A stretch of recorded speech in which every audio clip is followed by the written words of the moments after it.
So we had a great stay. It was an amazing period of time. President Xi's an incredible guy.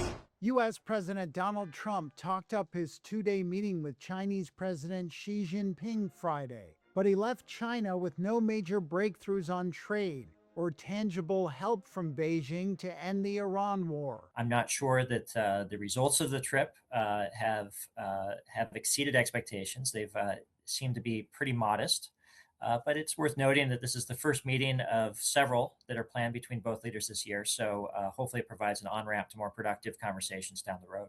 Xi issued a stark warning to Trump that any mishandling of China's top concern, Taiwan, could spiral into conflict. China claims Taiwan as its own territory and has long opposed U.S. weapons sales to the island, which Beijing sees as interference in its internal affairs. The United States, despite lacking formal diplomatic ties with Taiwan, remains Taiwan's most important international backer and largest supplier of arms.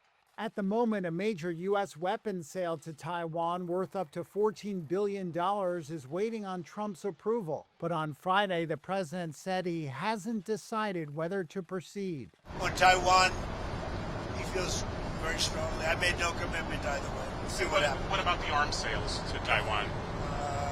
I'll make a determination over the next fairly short period. You're not necessarily going to go ahead. It was your proposal. I'm going to make a determination. I'm going to see. I have to speak to the person that right now is, you know who he is, that's running Taiwan.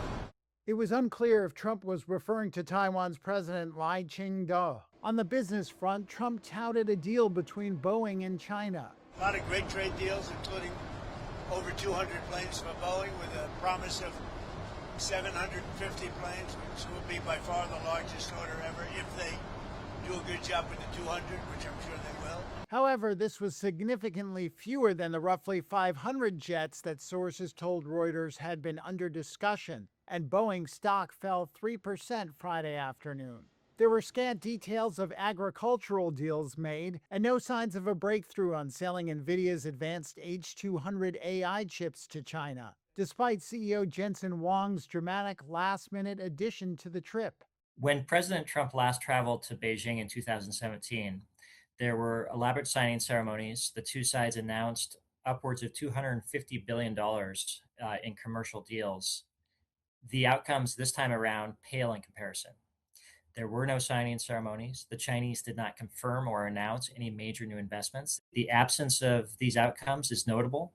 While on Friday, before the leaders met for tea, China's foreign ministry issued a blunt statement outlining its frustration with the war with Iran. This conflict, which should never have happened, has no reason to continue, the ministry said, adding that China supported efforts to reach a peace deal in a war that has disrupted energy supplies and the global economy. Trump said the leaders had discussed Iran and felt very similar, though Xi did not comment. On the flight back home, Trump added that he wasn't asking for any favors on Iran.